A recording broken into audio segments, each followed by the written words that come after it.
It was about 8 weeks ago, and we were putting together the preparations for the Geneva Motor Show. And we were talking with Elon and said, okay, we're going to be in Europe. We should go visit some other places and say hello to customers. And I said, where would you like to go? And in typical Elon style,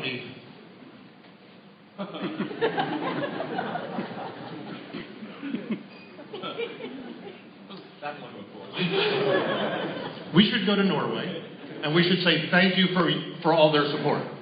That's what he said. Yay!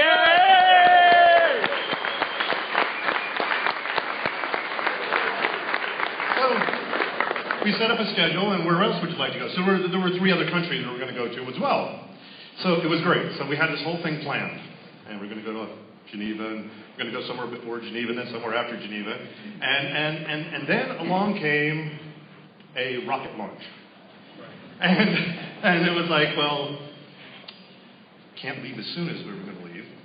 So then afterwards, he's got to go back to Texas to do some stuff on Friday, so we had to cut that out as well. So we didn't have any time before, we didn't have any time after, so we had to cut everything out.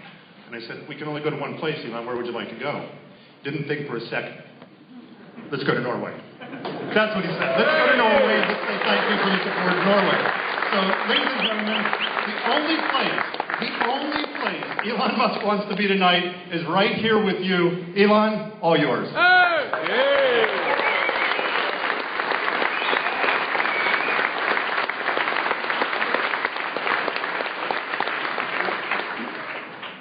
As George said, I wanted to come here and just for one reason, which is to thank you guys personally for supporting Tesla. That's the most important thing. And it's only because of people like you that Tesla is successful, and it's only because of people like you that the electric car revolution will succeed. And I think there's a huge opportunity here to make Norway the leader in electric cars worldwide per capita, and to set a great example for the rest of the world. And that's what we want to do with your help. So thank you very much. From the bottom of my heart, thank you very much.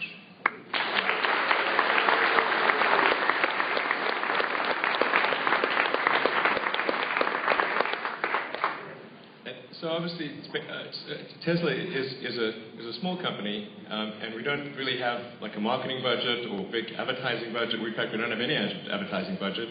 So we somewhat rely on people to spread things by word of mouth, and you know, press. Sometimes that works. Sometimes there's issues. You know, but the real thing that matters in the long term is, you know, is how do customers feel? How do they like the product? What do they tell their friends? That's what really matters in the long run. But there are a few things that we can do to reciprocate and show some appreciation, and I'm happy to announce a couple of those things. So the first superchargers outside of North America are going to come to Norway.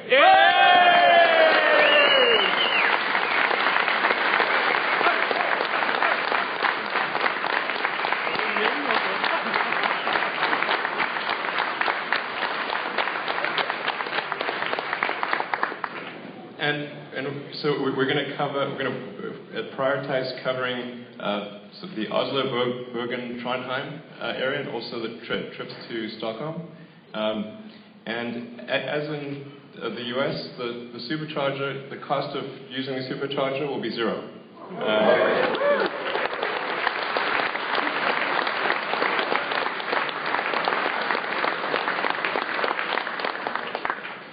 And not just now, but forever. I want to be clear.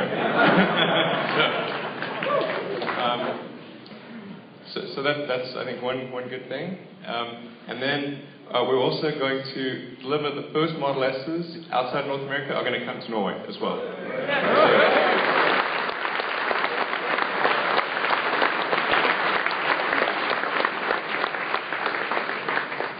Now you may be wondering, okay, when is that?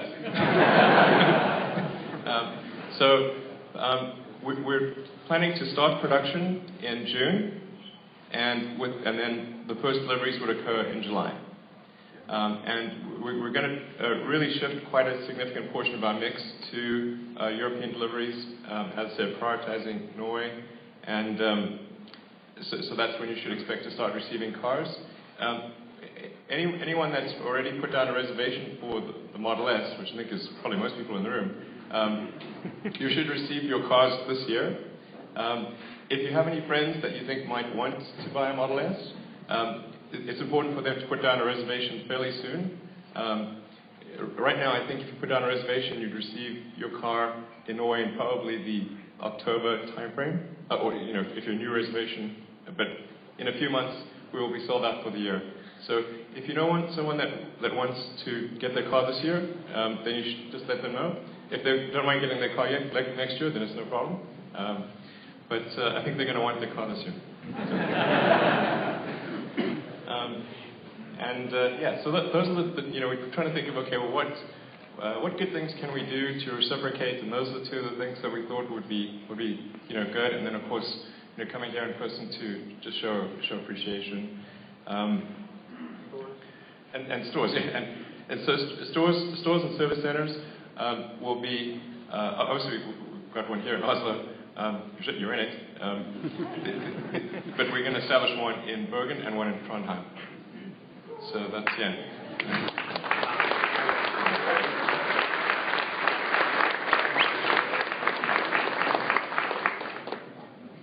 And let's see, there's a couple. Oh yes. So we recently had a customer, Frederick. I don't know, is he here? Fred? Oh, hey, there you are. Yay. All right, cool. So he just did a great trip all the way from Bergen. And if you don't mind telling the story again, I'd really appreciate it. Hey. All right.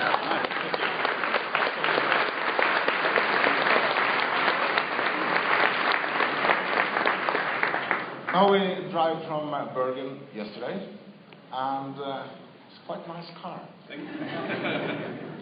I had to admit something to you. All right. The cat's out of the bag. Yeah, I crashed your car. Okay. But not the S. Okay. It was your Roadster. Right. In California. All right. And I parked in front of Schwarzenegger's climate conference. And Tommy Blair drive into your car. Don't let Tony Blair. No.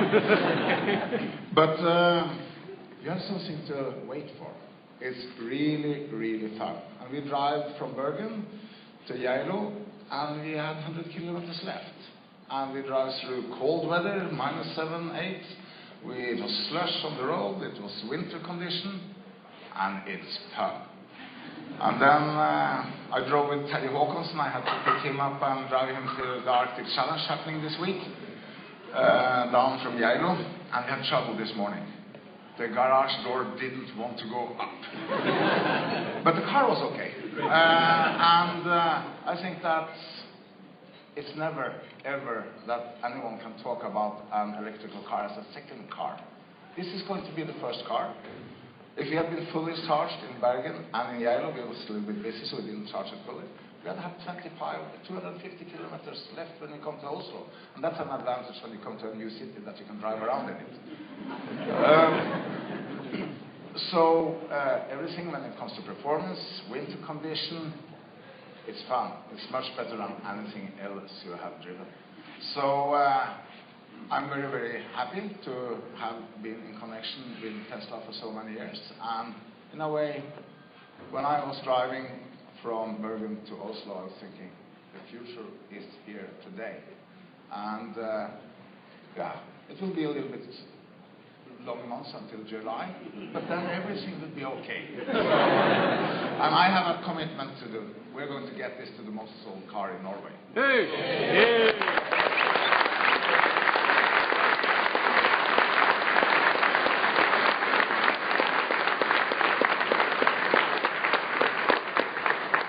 So I really appreciate Frederick taking it upon himself to do the drive and tell the story. Because it is important for people to know, does the car work in winter? Does it work over the mountains? Does it work in snow and rain and all these different conditions? And is it still comfortable to drive?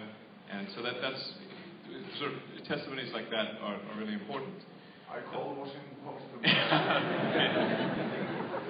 New York Times. There we go. So yeah, I think those are the main points. Is there anything else you think I should cover? Okay. You know, if people would like to sort of ask me questions, you may need to yell a bit, but I'm happy to sort of address a few questions if you have any. When was it to decide on the color of the car, and what way? Right. Well, actually, if you go online, I'm not sure what is the configurator. We're inviting in sequence order in Europe still. Okay. We've gone through 200. Do you want to join me on stage? Okay, I can answer the question. We have invited the first 294 in sequence order to configure their cars in Europe. We'll do about another 100 this week, and then we'll probably skip a week and do another 100, and then we're just going to start doing another 100 every single week, and then it'll actually go faster than that. So right now, 294, and more coming each week. All right, so what's your number? Oh, okay. I was going to tell you which Tuesday it was going to be or whatever. It'll be like 2 Tuesdays from now. You'll get your invitation. What'll happen is you'll get an email that'll say it's time to build your Model S, and there'll be a button on there, and you click on there, and you go in and configure, and you choose your colors and everything, and then at the bottom it says finalize. You push the button, you finalize, and then you e-sign your document, and we sign and send it back.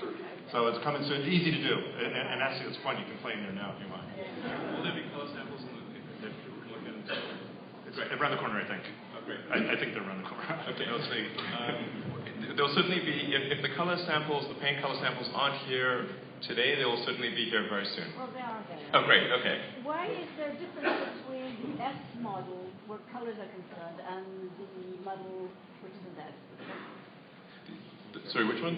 The signature model. Oh, yeah. Why is there a difference in color? Well, with the signature, we wanted to offer some. Sorry, yeah, good question.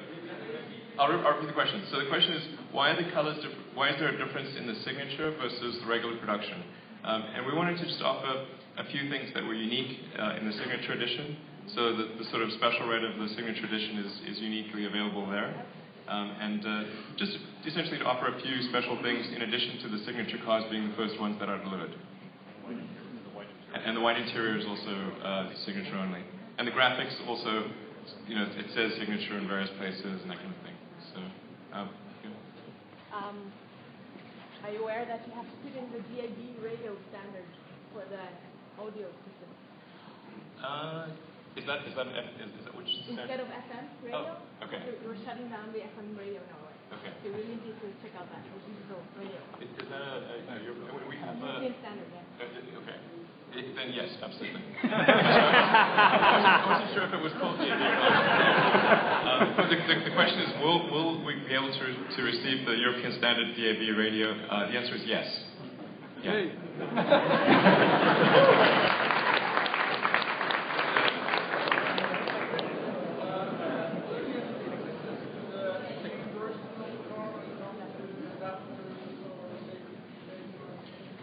Excellent question. So the question is, will there be any difference for the EU version compared with the US version? Yes, I should have mentioned that when I was first speaking. We're developing a new charger for the European version. It's actually better than the charger that's in the American version because it's a three-phase, natural three-phase charger. And it's actually lighter, a little bit more energy efficient than the single phase in the US. And the socket adapter will be the Meinike's standard adapter in the car, but we will be making an adapter that goes from that to the Chademo as well, which may be also what you're thinking. Yeah.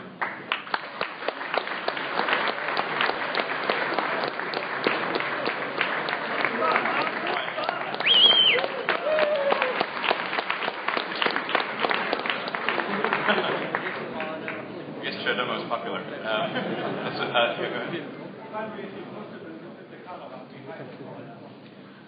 Will it be possible to pull a caravan behind the Model S?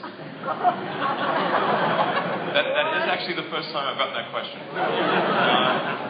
Unfortunately, no. My apologies. We do not yet have that functionality.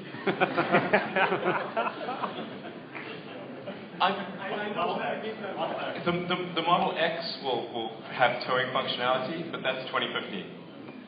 So, yeah. How about four-wheel drive for the Model S?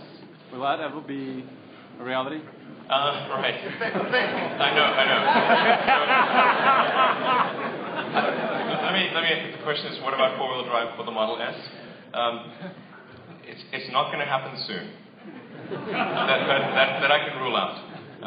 And I can also say that the rear-wheel drive Model S actually works really well in on snow and ice. And we actually have a video on our site, on our website, which shows the Model S doing circuits on a surface of pure ice and snow, so including tracking pylons and doing a race circuit and that kind of thing.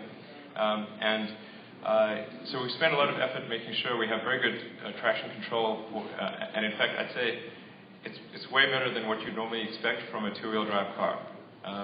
And it's because we have much greater precision with the motor, with an electric motor than with a gasoline engine. So we adjust the torque on the rear wheels every millisecond and measure the speed on the front wheels, and we never let the rear wheels go faster than the front wheels. So it's a really high, super responsive traction control, and it feels really good actually on ice and snow. So I wouldn't worry about it. If you're thinking like maybe you need the four-wheel drive, unless you're going to go off-road, I would say probably not. Yeah. How many superchargers will you roll out this year in Norway? Yeah, absolutely. So the question is, how many superchargers will we roll out this year in Norway? I'm not sure of the exact number, but it's probably at least 4, and it may be more than that. As I said, we want to cover the ability to go Oslo, Bergen, Trondheim, and also Stockholm. So that's going to be we'll do what's necessary to be able to travel those routes with reasonable convenience. Can you turn off traction control for some winter fun? You can turn off traction control. Awesome. You might have more fun than you realize. Because the car has enormous power. There's some YouTube videos. Yeah. There's some YouTube videos out there with traction control off. It'll show you how powerful the car actually is. I mean, it just smokes.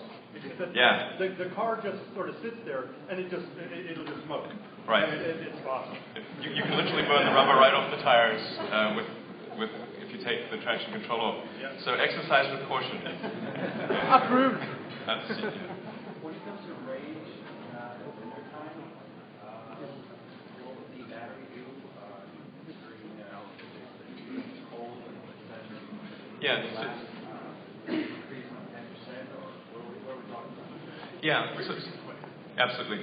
So the question is, what is the range impact when it's cold? What can you reasonably expect? Typically, you get about for moderate cold, you would get about moderate to I know cold can get quite serious, but I'd say for like a day like today, you would see probably a 10% reduction in range. Something we do with the Model S in terms of the thermal management that other cars don't do is we've got a liquid thermal loop that connects every cell in the battery and also connects the motor, gearbox, and inverter and charger. So depending on whether it's a hot day or a cold day, we either take the heat from the powertrain and put that into the battery pack so that you can, while driving, you're making good use of that energy. Or if it's a hot day, then we close that thermal loop and we reject the heat to the outside. So it's got quite a sophisticated thermal management system that really maximizes the potential of the car. You also don't really need to worry about, is the car going to if it's in a really cold situation, is it going to lose a lot of energy in the battery pack? Actually what happens is the opposite. If you want to store a battery pack for a long time, the best way to do it is to keep it cold. It actually preserves the life of the pack. It doesn't reduce it. So the bottom line is, I'd say it's something like 10%. In a worst case, it may be 15 to 20%. Yeah. Okay. So I'd say if you were to up to about sort of minus 10 degrees Celsius, it should be around a 10 to 15% reduction in range. If you go down to like minus 30 to minus 40, so pretty extreme, around minus 40, it's probably a 20% reduction. But that's, I mean, pretty intense, you know. And it also kind of, you know, yeah. So that's 10 to 20. We've never seen it go more than about a 20% reduction due to temperature. And that's, I mean, you're in a driving blizzard at minus 40. And we actually have a bunch of customers in Canada that have been in that situation. So it's not speculative. We've seen it in actual practice. We've got customers that are, you know, throughout Canada where you have similar temperature ranges that you would expect to experience in Norway. And Elon, you want to talk about preheating from the outlet so that it doesn't increase the battery? Yeah. In terms of like convenience, you can always precondition the car. You can control the car from the application on your phone. That's pretty easy to do. And if the car is plugged in to the charger, it's going to draw enough energy to keep the car at a comfortable state. So you don't have to worry, you know, if you come back, is the car going to be really cold? It's going to condition the car to sort of a minimum temperature and kind of keep it at that temperature. So the car is really in a sort of preconditioned and ready to go state. So the question is, does the car need to stay charged at the airport if you're gone for 2 weeks? Right now, we don't have a sleep mode enabled. We actually did have that enabled for a few months, but of course some issues, so we turned it off. And without sleep mode enabled, the car consumes sort of 2 to 3% of its energy per day. Now we will be re-enabling sleep mode. In sleep mode, it's going to be more like 0.2% per day, a very tiny number. You'll literally be able to leave the car for like 6 months and no problem. And so by the time you get it, sleep mode will be enabled. And so you won't have to worry about a 2 to 3% reduction in energy per day. Sure. In the US, you have support for Slacker. Will there be any similar service in Norway, such as Spotify? Sure.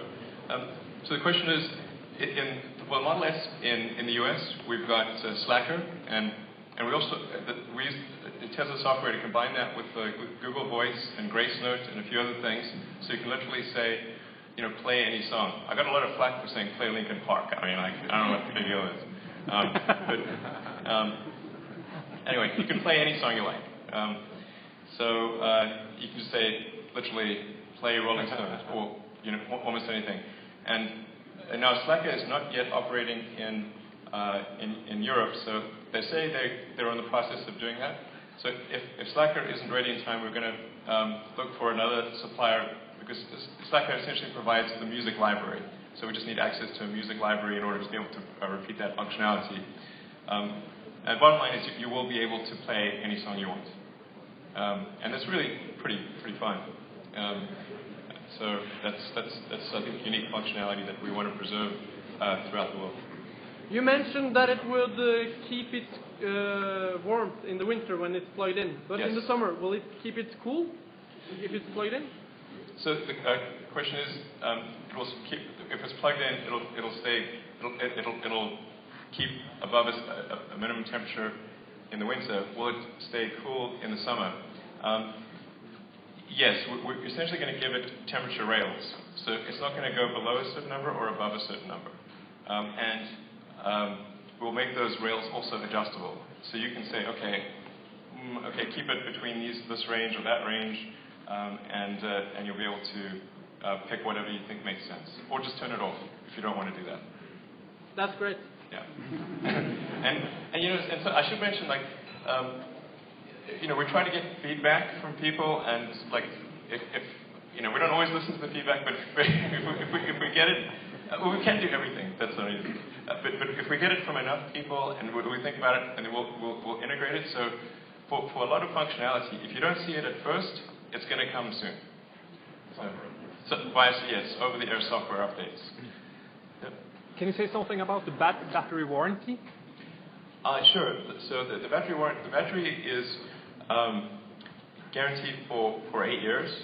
So it'll be functional for 8 years. Depending upon how heavy the use will be, that will affect the capacity of the pack over time. But our goal is that even after 10 years, the car is still, the pack is still has a meaningful amount of energy. And in our cycling of the pack in the lab, we've gotten upwards of 300,000 miles, or 500,000 kilometers out of a single pack. But the degradation is affected by how much you drive the car. There's a slight impact if you charge to maximum very frequently. But actually, I tell people, like, if you want to charge to maximum all the time, it's no problem. It's not going to void the warranty. But generally, unless you need to charge to maximum, there's not, it's better to not do it. Also, if you do charge to maximum, there's no place to dump the energy for regen braking, so the car will feel different if you charge to maximum, because it can't put the energy back into the pack. So the car is not quite as efficient if you do charge to max. Yeah.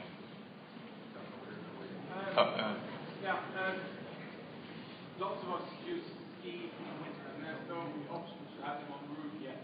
Oh, on the Model S there is. Yeah, absolutely. Okay, so a cheaper option for that is just put a slot in the back seat and have a ski bag through the car. We have things like you don't look like you have that. Sure.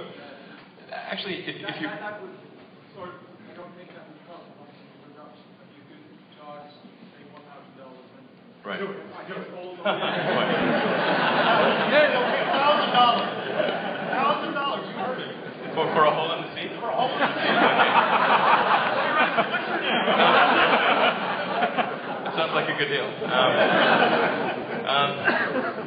So the car does have a split back seat. So it's got a 2/3, 1/3 split on the back seat. So actually you only have to give up one seat on the back if you want to put skis or a snowboard or anything.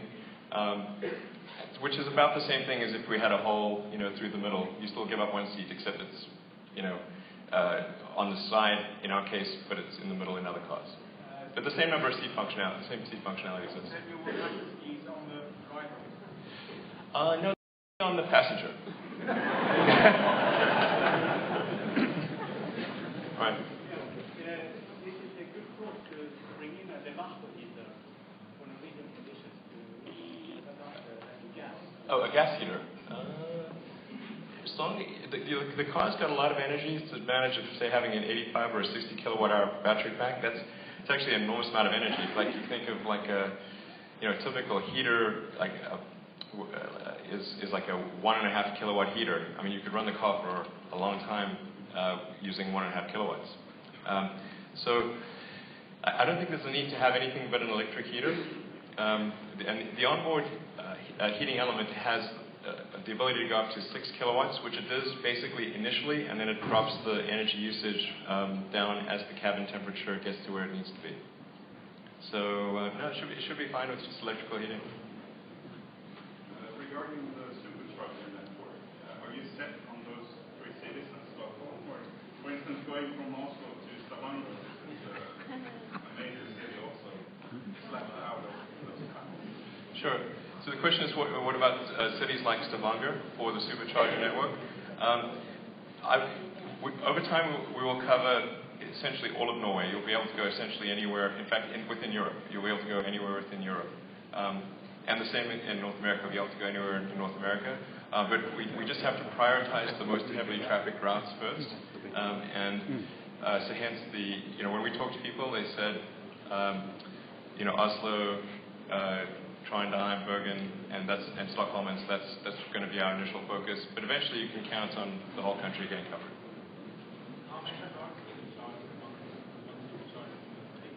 Okay. the question was, how many cars can charge simultaneously in one supercharger? Right now, one stack of charge electronics can access 2 parking bays, but we're working on an improved version that will be able to access 3 parking bays. And then what we do is we put multiple superchargers. In California, our biggest location currently has 12 spots, and then we monitor the usage of the supercharger to see what the peak usage is and see if there's wait times developing at the superchargers. And then as we see the usage pattern, we increase the number of parking spots and the number of supercharger stacks at a particular location. So, but our goal is to have you almost never wait for a charge. So we size it really to match the peak usage, which is typically on a Friday evening and a Sunday evening, because people are going away for the weekend or on a holiday, basically on a holiday. And the rest of the week it tends to be much less than that. So, yeah, but that's what we size it for. Sure. About battery replacement, about battery technology improves maybe 7-8% a year. Right. So maybe in 5 years you can have 50% more.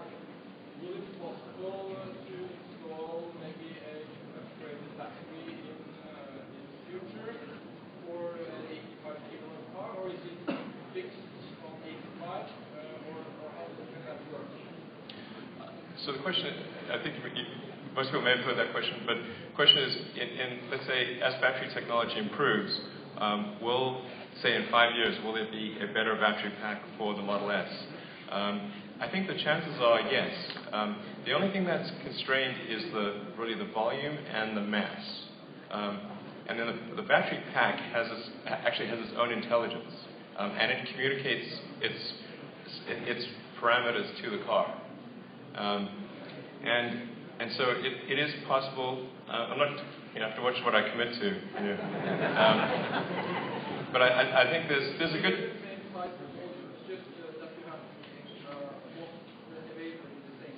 Yes. In principle, you could have a.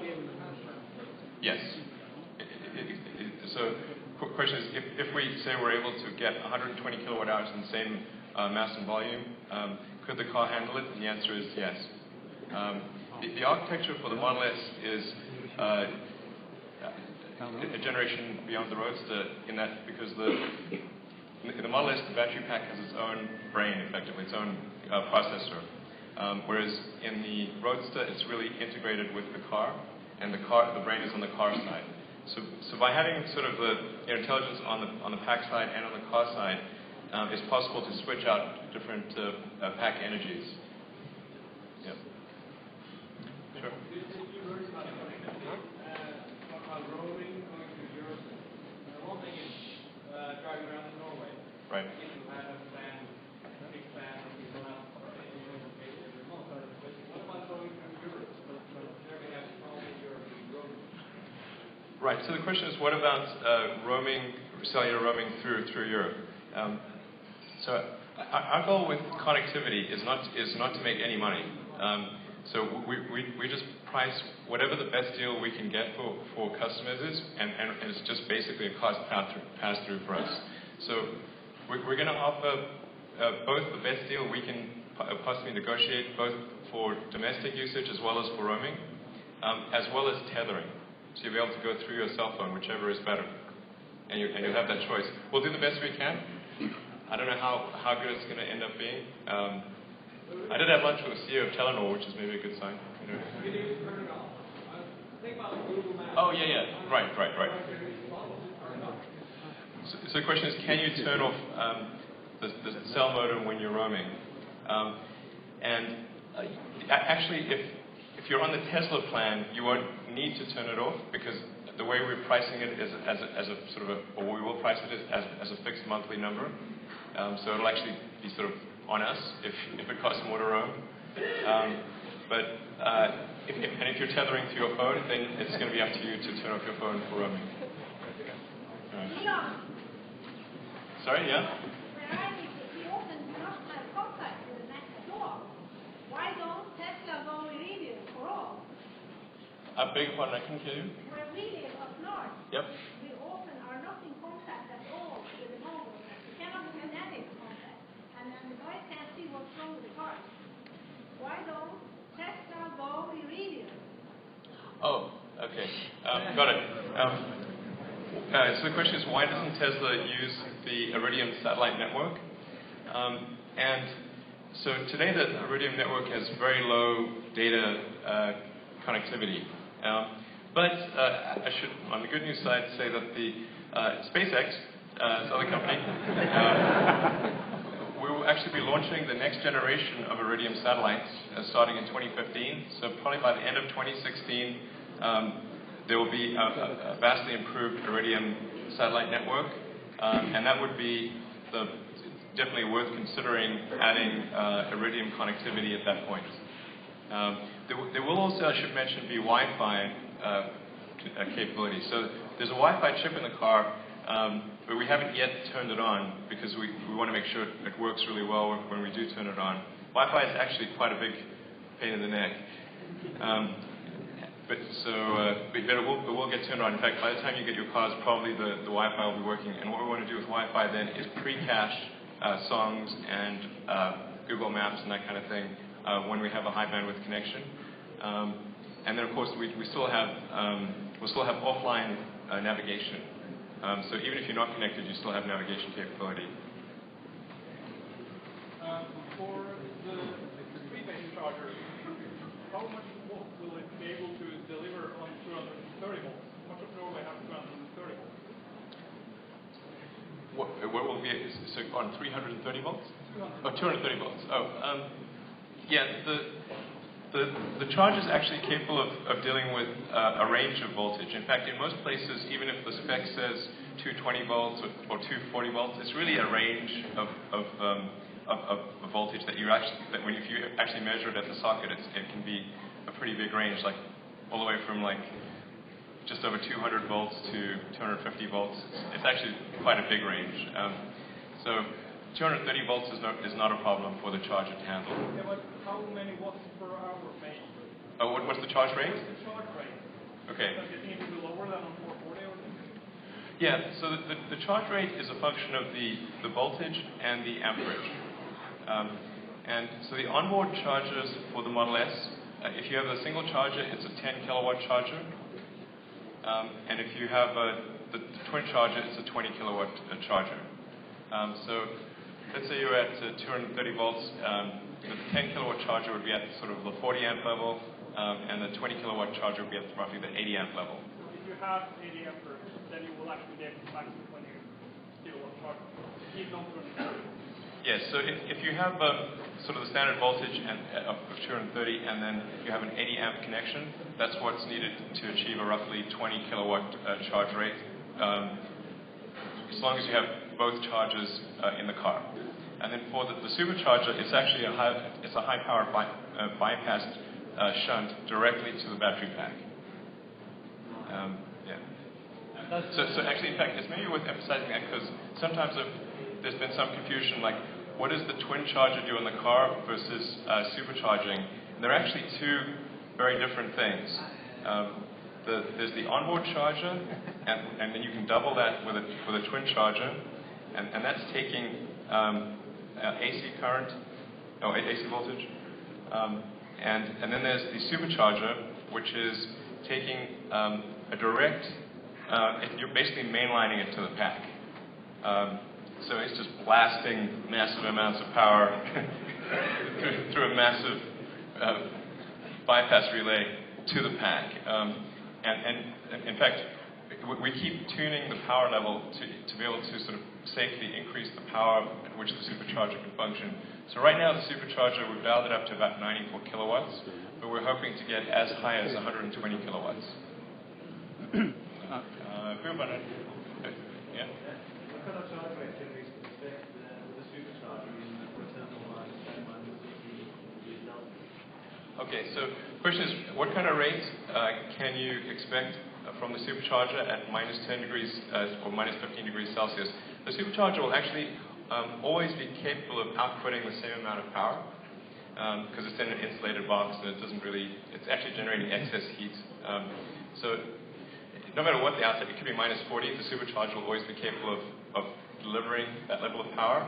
And as long as you are not, you don't have a cold soaked pack, as long as the pack hasn't been sort of sitting in a parked car for a long time, the charge rate will actually be very rapid. So it'll be able to charge at the 100 kilowatt rate. Because the typical driving pattern would be you've driven somewhere and you've arrived at the supercharger. And when you do that, you actually will arrive with the pack being warm. And the pack will be able to receive the power at a very high rate.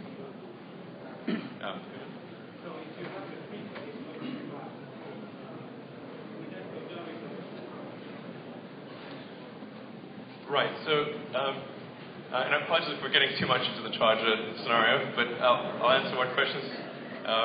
If you're feeling bored, you're welcome. Don't feel an obligation to stay. I'll try to answer every question I possibly can. And I am super jet lagged, so if I sound like I'm maybe not 100%, that's the reason. So the question is, so if you've got 32 amps of power at your house available to the car, three-phase, and presumably at 230 volts approximately, then you'll be charging at a little below 10 kilowatts.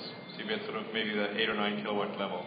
Because roughly 40 kilowatts is where you get to the, in that range, because it's going to vary depending upon how much voltage you get. I'm getting quite technical here. But essentially, if you have a 32 amp feed, then you're going to get at most 10 kilowatts. If you have sort of a 70 amp to 80 amp feed, then you're going to get 20 kilowatts. And so since the battery pack is either an 85 or a 60 kilowatt hour pack, it's going to take, if you've got 20 kilowatts of charge rate, it's going to charge in sort of roughly 4 to 5 hours if you have 20 kilowatts, or 9 to 10 hours if you have the 10 kilowatt charger. It sounds like we may be getting into sort of overly. Somebody ask a question that you think everyone in the room wants to know the answer to. Somebody ask a rocket question. Or anything. Yeah.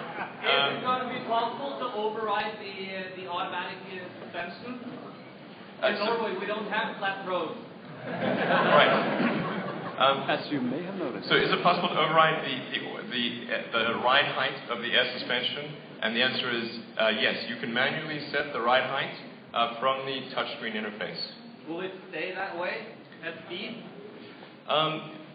Right now, the car automatically lowers at speed. And the presumption, which may be an incorrect presumption, is that if you're doing 120 kilometers an hour, you're probably not doing it on a bumpy road.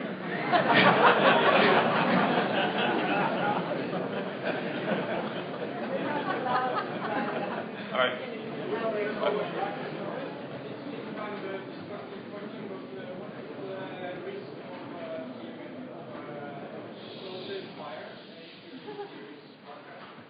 Okay, so the question is, what is the risk of an explosion or fire if you're in a serious car crash? In the battery pack, right. Assuming you're not carrying explosives in the car. The risk of an explosion is zero. So definitely absolute zero on the explosion front. The risk of a fire, I would say, is negligible. If the car is in such a crazy accident that there's a risk of a pack fire, well, you probably will not be around to experience it. So the car is really designed to be incredibly safe. We've never had a battery pack fire in any production Tesla ever, including in ones that have been in serious accidents. So it's not completely out of the question, but we've never had it, and not in any of our crash cars or anything like that. So I think it's extremely improbable. Well, let me put it this way. The probability of having a fire in the Model S is vastly lower than in a gasoline or diesel car. Vastly lower. Like by an order of magnitude. Who in the back there? Yeah. The service. Oh, the service plan. Okay, so yeah, an annual service in the car in the U.S. is sort of on the order of $600, and it's a super comprehensive annual service and review where we just replace anything that, except the tires, anything else or whatever it is.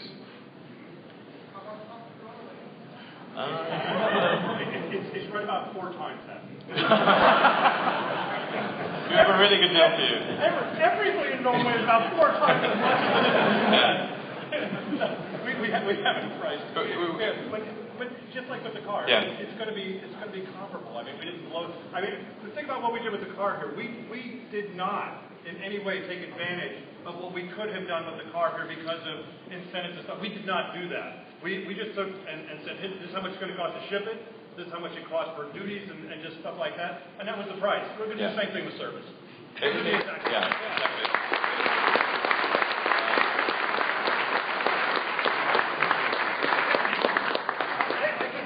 I sit in the meetings when we price things, and I can tell you that he guides us to not ever take advantage, ever, of anything pricing-wise around the world. So you have Elon to thank for that.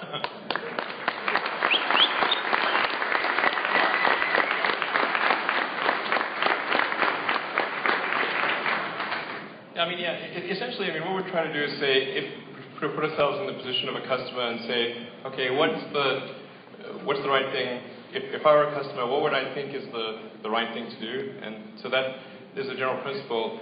Like it always seemed to me like wrong if manufacturers would, price according to what a car could get in a country, and everyone can figure that out. It's like there's the internet, so you know it's happening, and it just doesn't feel right. So our goal, our objective, we may not always succeed in this, is only to make the same amount of money in any car, no matter where it is in the world. So. Yeah, I have a question with the Model X. Have you tried to open the doors when there's a lot of snow on the roof? So the question is the Model X, what happens when there's a lot of snow on the roof? Right. I would recommend wiping it off.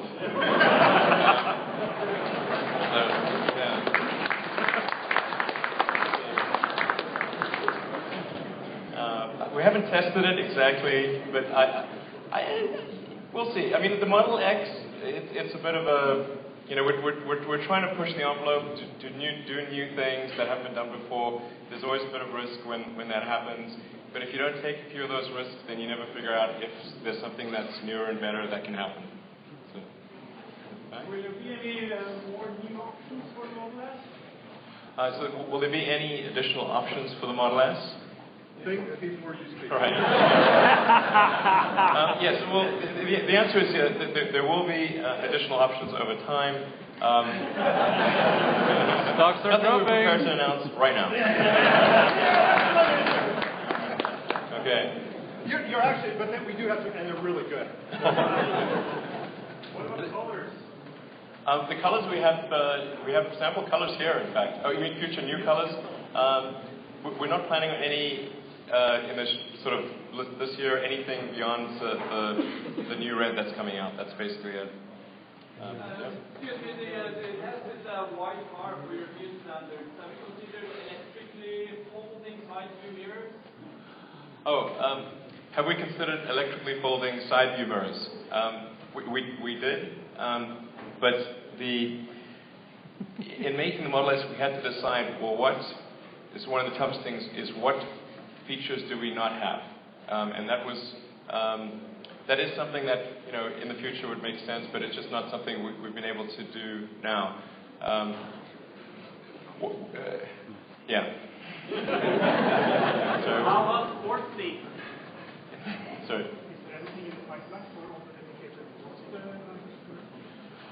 So the question is there anything in the pipeline for all the dedicated roadster drivers?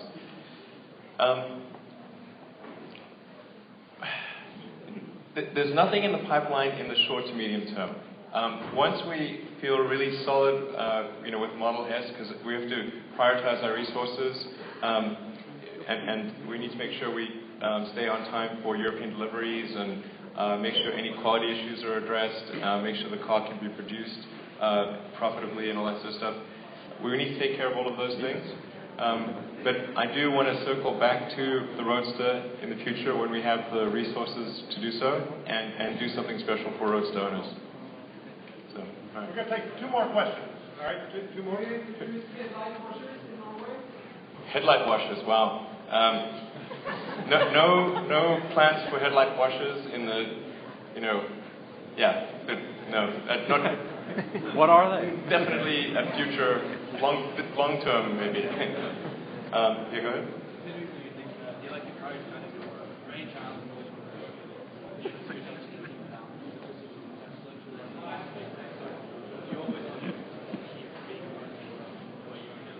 Sure. So the question is, do I think that I'll step down from Tesla at some point and just work on SpaceX or rockets? As far into the future as I can imagine, I expect to be with Tesla. So no plans for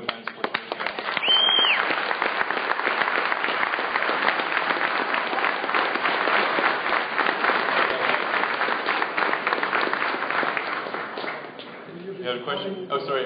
Yeah. How big was your smile when you heard the New York Times had accepted it? So your question was, how did I feel about when the New York Times, the public editor, acknowledged that maybe there were some errors in the article? That was, it was quite satisfying.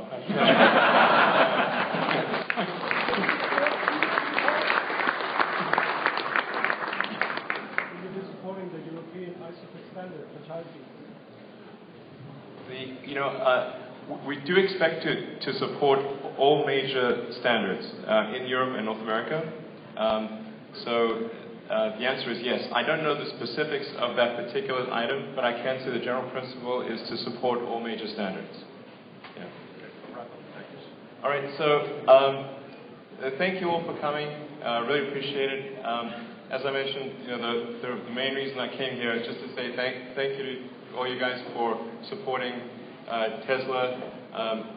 The only reason that Tesla is going to succeed and that the electric vehicle revolution will happen is because of people like you. So thank you very much.